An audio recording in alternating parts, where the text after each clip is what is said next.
বিশাল একটা বিজয় হয়েছে আমাদের। এই বিজয়ে আওয়ামী লীগের কফিনে শেষ পেরেক লাগানো হয়েছে। এইটা সাহেব একটা পেরেক লেগে দেন কফিনে, একই সাথে মোদিরে পাইরে ফেলার ব্যবস্থা করাইছে। 2024-এর 5ই আগস্ট থেকে আজ পর্যন্ত আমরা গুমের পেছনে জড়িতদের বিচারের দাবিতে এক ভয়ঙ্কর শক্তির বিরুদ্ধে লড়াই করছি।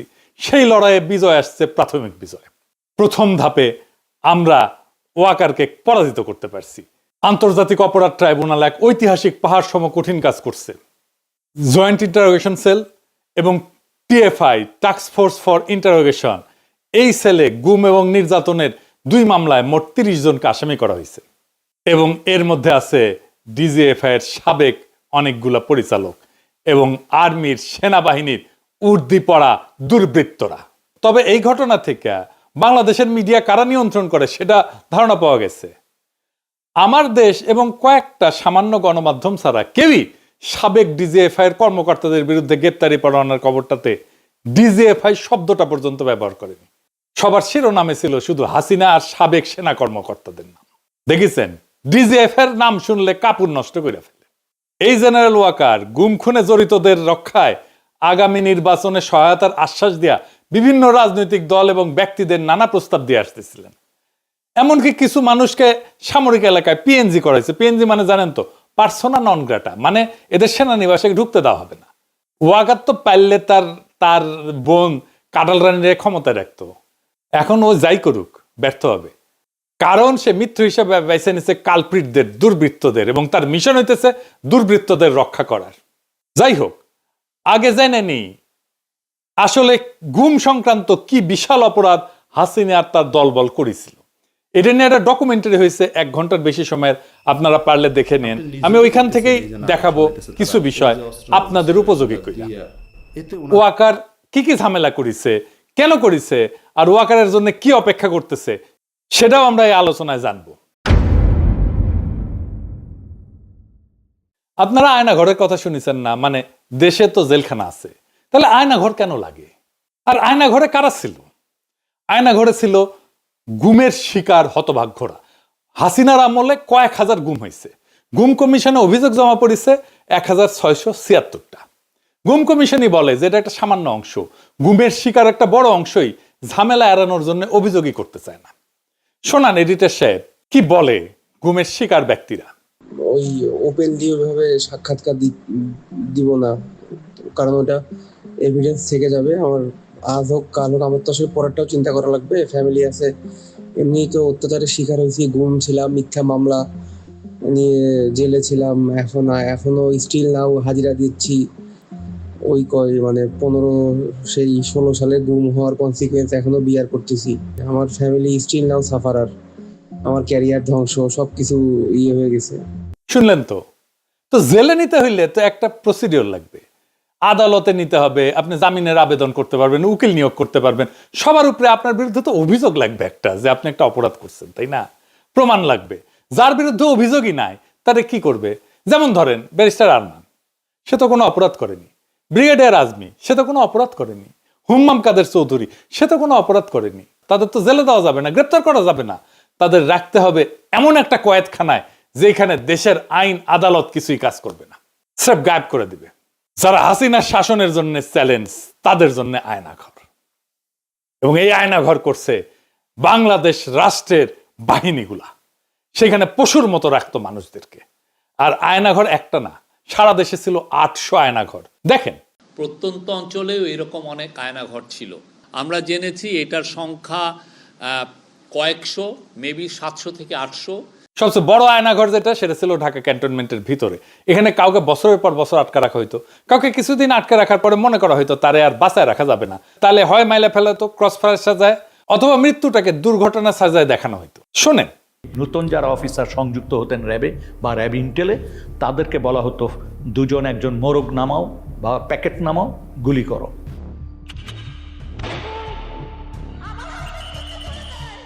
যখন ক্রসফায়ার বেশি সমস্যা হয়ে গেল আন্তর্জাতিকভাবে এবং জাতীয়ভাবে, যে এরা এটা নিতে পারতেছিল না আর এটা ক্রিটিসিজম, তখন ওরা বললো যে আরে আমরা বডি প্রডিউস করি কেন, নাই করে দিলি তো হয়, তাহলে তো কেউ বুঝবে না কি হয়েছে। তখন এটাই মুভ করলো ওরা। এটা একটা ডিসিশন ছিল। হাত পা বেঁধে চলন্ত ট্রেনের নিচে ফেলাই দেওয়া হইতো, বা বাস ট্রাকের নিচে। চিন্তা করেন, এমন অনেক মৃতদেহ পাওয়া গেছে যাদের ট্রেনে কাটা পড়ছে, চেনা যায় না, অজ্ঞাত। দেখেন কি বিভৎস অবস্থা। এমন একজন বাইসা ফিরছে, গাড়ির নিচে ধাক্কা দিয়ে ফেলাই দিছিল, আল্লাহ বাঁচাই দিচ্ছেন। শোনেন তার মুখ থেকে।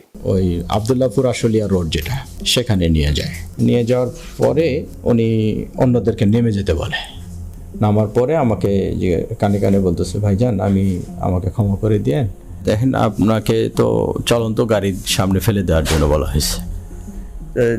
হঠাৎ করে মানে আমাকে ধাক্কা দেওয়া হলো এবং আমি খেয়াল করতেছিলাম যে গাড়ি শব্দ আসতেছে। তো আমি তো তখন ধরে নিয়েছি যে আমি শেষ, আমি পড়ে গেছি। পড়ে যাওয়ার পর মানে পড়ে যাওয়ার পরেও দেখতেছি যে আমি বেঁচে আছি। আমারে তুলে ধরে বলছে যে আপনি ভয় পাবেন না, আপনাকে তো আমরা রাস্তায় ফেলে দিয়েছি, কিন্তু গাড়িটা পাশ দিয়ে চলে গেছে।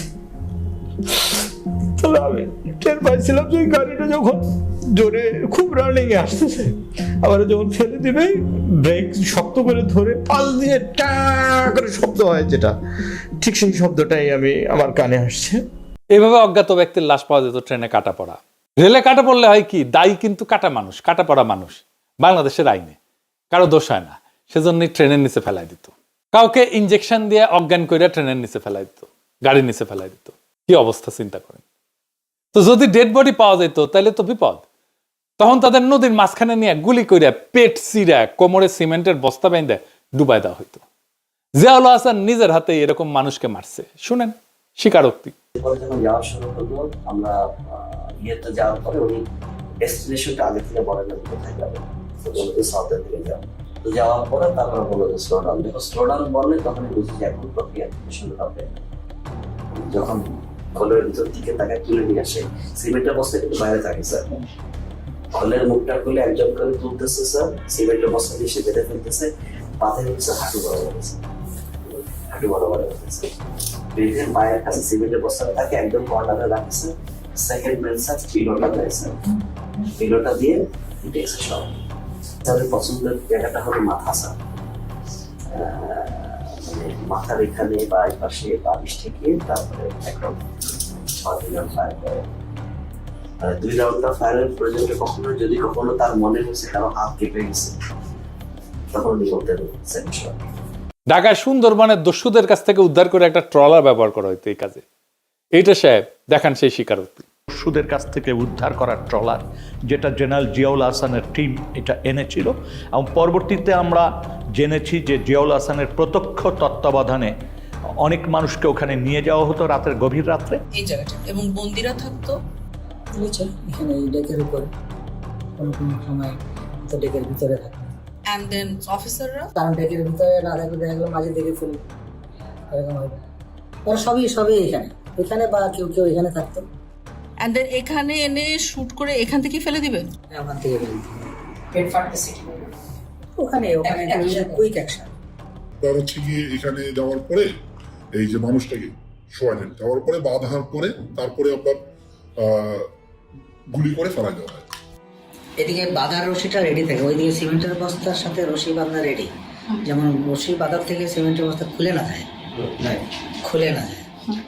তারপরে বাকি রশিটা এখন এটা কোমরের সাথে দিয়ে বাঁধা সবচেয়ে সহজ, that of any other places of the whole body.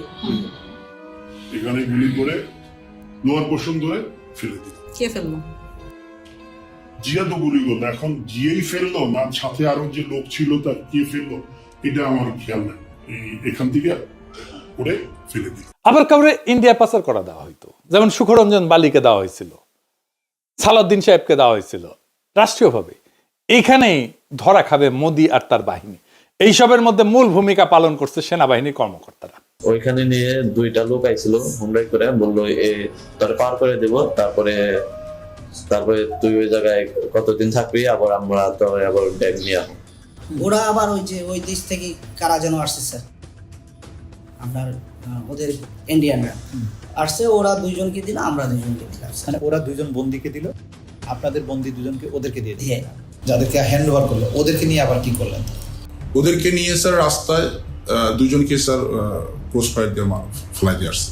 দুর্বৃত্ত কর্মকর্তারা শুধু একটা প্রমোশন, কিছু টাকা পয়সা কিছু ক্ষমতা, এটার লোভে এইভাবে খুনি হয়ে উঠছিল তারা।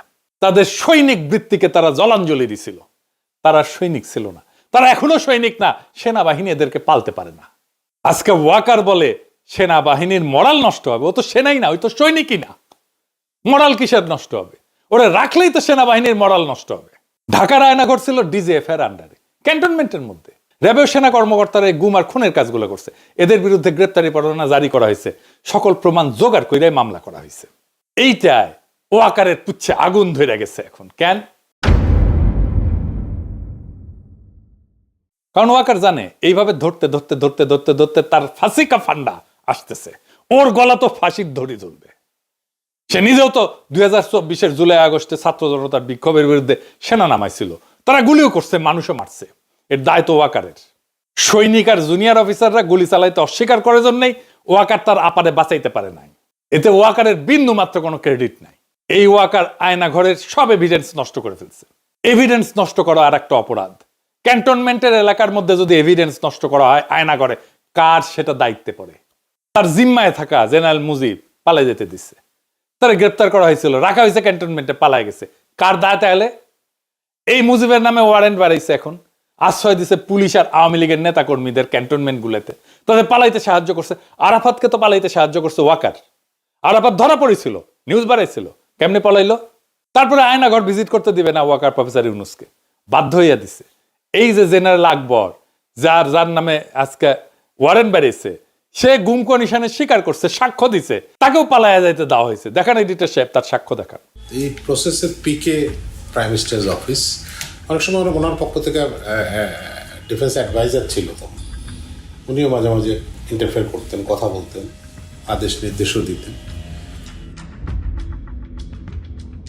So out of the way I went to PM and requested হার যে সালাউদ্দিন কাদের চৌধুরীর ফাঁসি হয়ে গেছে, তার ছেলেটাকে এটা করা হয়েছে, এটা খুব এটা দেখা উচিত। আমাদের ফ্যামিলিটা খুব broken and his relatives have request.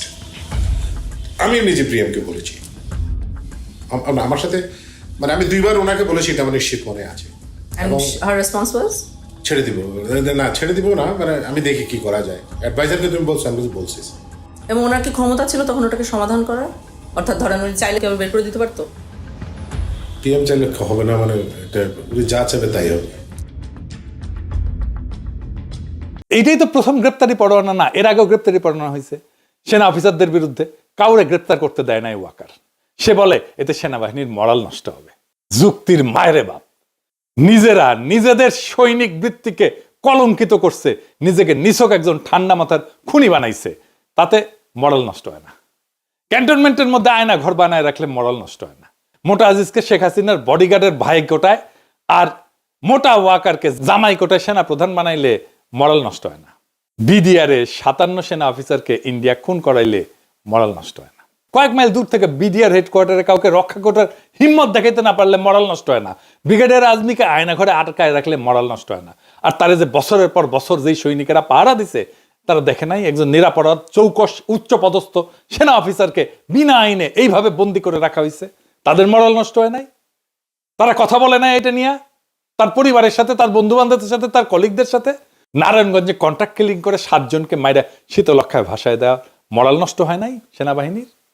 আবদার ধরিছে মার্শাল ল কোর্টে বিচার করতে হবে। কেন জানেন? মার্শাল ল আইনে গুম কোনো অপরাধ না, তাই মার্শাল ল কোর্টে বিচার করলে সবাই খালাস পেয়ে যাবে। চিকনা বুদ্ধি আছে ওয়াকারের, শুধু বুড়ি মোটা না, মাথার বুদ্ধিও চিকনা আছে। কর্নেল ফারুক, মেজর ডালিমকে মার্শাল ল কোর্টে বিচার করা হয়েছিল। অপরাধ করলে বিচার হবে বাংলাদেশের আইনে। গত 15 বছরে সেনাবাহিনীর মরালকে ঘুমাইতেছিল। ওয়াকার জানে কই তার বিপদ, তাই সে আমাদের পিছে তার কুত্তা আর পোত বালকদের লাগাই দিছিল। এক পোত বালক তো তার হিরো বানায় আল জাজিরায় স্টোরি করেছে, আর আরেক পোত বালকের সাক্ষাৎকার দেয় ওয়াকার। এক সময় তো ওয়াকারের নিয়ে কিছু কয় যেত না, টেকা পয়সা ছড়ায়, বট বাহিনী লাগায়, এইসব পোত বালকদের দিয়ে ক্যাম্পেইন করায় নিজের বিপ্লবের হিরো বানায় ফেলেছিল। থাইল্যান্ডে গেছিল এই দুই পোত বালক একই টাইমে পেমেন্ট আনতে গেছিল কিনা কে জানে, জিগান। আমি শুনেছি ডিজিএফআই পেমেন্ট দিছে থাইল্যান্ডে নিয়ে যায়, তবে ওইটাই লাস্ট পেমেন্ট। ডিজিএফআই ওই ফান্ড জয় বাংলা হয়ে গেছে। এটা সিম্পল লজিক বা যুক্তি বুঝেন। হাসিনা বা আওয়ামী লীগ যদি একজনের বিরুদ্ধে প্রতিশোধ নিতে চায়, তাহলে সেটা কে কে হবে? তালিকা করলে আমার নাম তো 1 থেকে 5 নম্বরের মধ্যে থাকবে। হাসিনা নিজে আমার নাম কইছে না, একবার না 2বার কইছে। সে আমার মাইরা ফেলাইতে বলছে, তার বক্তব্যে বলছে না শ্বশুর বাড়ি পাঠায় দিতে। আর ওদিকে সেই কি পিনাক ভট্টাচার্য, ও কিন্তু ভট্টাচার্য না, ও কিন্তু হিন্দু থেকে মুসলমান হয়েছে। ও একদম জামাত ইসলামের নেতার মেয়েকে বিয়ে করেছে। ও এখন ও ভট্টাচার্য লেখে কিভাবে? ও তো ধর্মান্তর হয়ে গেছে। এটা তো কোনো আশা নাই, কোনো মিডিয়াতে জানতে হবে তাই সোর্সটা না, কারণ ওর শ্বশুর বাড়ি তো মানুষই যতদূর সম্ভব বোধহয় ত্রিশাল বা টাঙ্গাইলে না,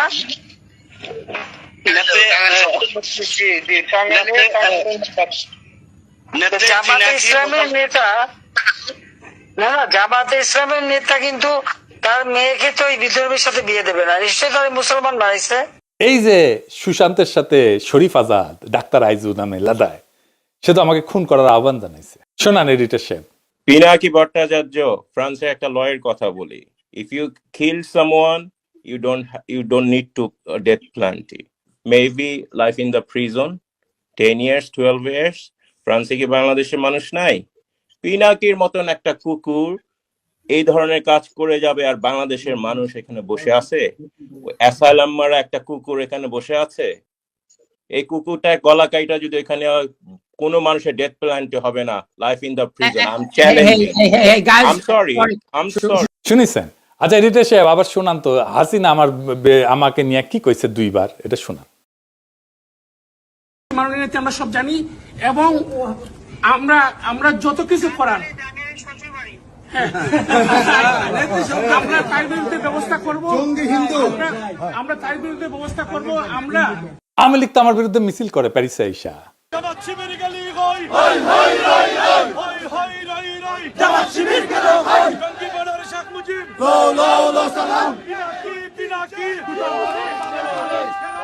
ইন্ডিয়ানরা আমার পছন্দ করে, আমার বিরুদ্ধে তো ইন্ডিয়ানরা পর্যন্ত কন্টেন্ট বানায় গালাগালি করে আমার পোস্টে এসে। দেখেন তো, নাস্তিক যেগুলো আছে সব কয়টা তো আমার গেলায়, তাই না? বাম যেগুলো আছে সেগুলো তো আমার গেলায়, তাই না? তো তাইলে বাম, ইন্ডিয়া, আওয়ামী লীগ, হাসিনা, নাস্তিক, এই যে গ্র্যান্ড একটা অ্যালায়েন্স, এইগুলো তো আমার শত্রু ঘোষণা করছে। তার মানে আমি গ্রেটার আওয়ামী ইন্ডিয়া যে শক্তি, তার বিরুদ্ধে দাঁড়ায় ফাইট করি। আমার চাইতে বড় অ্যান্টি আওয়ামী আর ভারতীয় আগ্রাসন বিরোধী ভয়েস কয়টা আছে? সারা দুনিয়ায় ভারতীয় পণ্য বয়কট আন্দোলন করেছি, সাকসেসফুল আন্দোলন করেছি। তার মানে আমার পিছে যারা লাগে তাদের ফুয়েল কই থেকে আসে এটা বুঝেন একবার। সব কয়টা ইন্ডিয়ান লেসপেন্সার, এদের মিশন আমারে থামায় দেওয়া, পারে নাই? হ্যাঁ, পারবেও না ইনশাল্লাহ। কারো রাজনীতিটা পরিষ্কার থাকলে তারা থামানো যায় না, এটা তো সহজ কাজ না। যাই হোক, এই ওয়াকার আওয়ামী লীগরে মাঠে নামাইছে তো, সেনাবাহিনী একটা আওয়ামী লীগরে ধরছে, এটাও ধরে নাই। আওয়ামী লীগের মিছিলের পাশ দিয়ে আর্মির গাড়ি যায়, ভিডিও আছে। সেনাবাহিনী প্রেস কনফারেন্স করে, সেখানে হাসিনার গোয়াচাটা সাংবাদিকরা প্রশ্ন করে, বিদেশ থেকে ইউটিউবাররা সেনাবাহিনীর বিরুদ্ধে বিষোদ্গার করে, আপনারা কি করতেছেন? আমি বলে দিই উত্তরে, সাংবাদিকের বাচ্চা বালটা করবে আমাদের। আর সেনা অফিসার যে উত্তর দেয়, গাইগিকেরা উত্তর দেয়, আপনারে কইতেছি এইসব প্রশ্নের বালসালের উত্তর দিবেন না। ওই সাংবাদিক তো কখনো প্রশ্ন করলো না হার্পিক মজুমদার যে অস্ত্র হাতে যুদ্ধ করার কথা কইলো রাষ্ট্রের বিরুদ্ধে, এই ব্যাপারে সেনাবাহিনীর মতামত কি? জানেন না এই হার্পিক যে অস্ত্র ধরে যুদ্ধের কথা বলছে, একবার না একাধিকবার বলছে। আজ শোনেন একটা। আমি আবারও আপনাকে বলি যে সশস্ত্র সংগ্রাম, গেরিলা প্রস্তুতি, এগুলো আমাদের জন্য জরুরি এবং সেটা আমাদেরকে ভাবা শুরু করা উচিত। আমি মনে করি বাংলাদেশ আওয়ামী লীগের এসব পুতু রাজনীতি করার সুযোগ নাই। আমরা দেখব যদি ভালোই কাজ হবে, কিন্তু দেশ যদি এইভাবে পাকিস্তানের দিকে চলে যেতে থাকে, সশস্ত্র সংগ্রাম এবং আমাদেরকে এই গেরিলা সংগ্রাম বা আরেকটা মুক্তিযুদ্ধ ছাড়া আমাদের কোনো রাস্তা নাই। আমার কথা স্পষ্ট, কোনো রাগঢাক নাই, এবং অস্ত্র হাতে যুদ্ধ ছাড়া আমি অন্তত পক্ষে কোনো উপায় দেখি না, এবং সেটা আমরা করব। কইছেন এটা নিয়ে সাংঘাতিক হাসিনার গোয়াচাটা সাংঘাতিক। ওয়াকারের এখন একটাই চিন্তা, যেন বিচারের মুখোমুখি হইতে না হয়। তো ফাইনালি ওয়াকার কি করছে সেটা দেখি। এই জেনারেল পর্যায়ে শীর্ষ দুর্বৃত্ত কর্মকর্তাদের বিরুদ্ধে মামলা করায় খুবই গোসা করেছে জেনারেলরা, পেটমোটা জেনারেলরা। সেনাবাহিনীর টপ অফিসাররা জরুরি সম্মেলন বসছে আজকে যখন রেকর্ড করেছি। ওয়াকার সহ 56 জন জেনারেল এই যে আইসিটি যে আদেশটা করছে, যে আদেশ জারি করছে, তীব্র প্রতিবাদ জানাইছে। পরিস্থিতি অন্যদিকে মোড় নিতে পারে। প্রাক্তন সেনা প্রধানদের আর্মি হেডকোয়ার্টারে ডাকা হবে জানা গেছে, এবং প্রাক্তন সেনা প্রধানরা কেউ যাবেন না ওইখানে। এবং এটা নিয়ে যদি কিছু করতে চায় ওয়াকার, তবে প্রফেসর ইউনূসকে আমি বলবো জরুরি ভিত্তিতে দেশবাসীকে অবহিত করার জন্য। ওয়াকার সেনাবাহিনী ইনস্টিটিউটটার এই খুনি জেনারেলদের রক্ষায় নামাবে, এই তার খায়েশ। সে মনে করে তাইলে আসলে সেও রক্ষা পাবে। আমি আজকে কয়ে দিলাম, সেনাবাহিনী এটা করতে গেলে ধ্বংস হয়ে যাবে। এই গুম যারা করছে তাদের সন্তানদের কান্না শোনেন নাই? এডিটর সাহেব শোনান।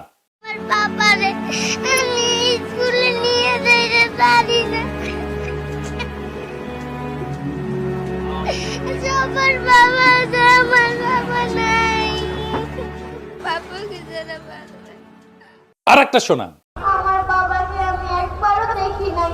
আমার বাবাকে আমার খুবই দেখতে ইচ্ছা হয়, কিন্তু আমার বাবাকে আমি দেখতে পাই না। যখন আমি আমার স্কুল যাই তখন আমার বন্ধুরা তার বাবার সাথে যায়, আমি আমার বাবার সাথে ঈদ করতে পাই না। ঈদে সবাই তার বাবার সাথে মেলাতে যায়, আমি করতে পারি না। সবাই সবার বাবার সাথে মার্কেটে যায়, জামা কিনতে, তা আমি পারি না। কেন? সরকারের কাছে আমার একটাই দাবি, আমার বাবাকে ফিরিয়ে দেন। আমি আমার বাবাকে দেখতে চাই। আমার বাবা ছাড়া আমার ভালো লাগে না, আমি আমার বাবাকে দেখতে চাই। আর একটা শোনান। এই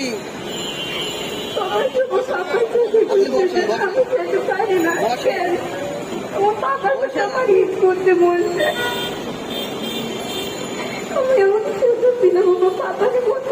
গুমের শিকার সেই হতভাগ্য পরিবারদের, অসহায় এতিম সন্তানদের শপথ, সব কয়টারে ফাঁসিতে ঝুলানো হবে, কাউকে ছাড়া হবে না।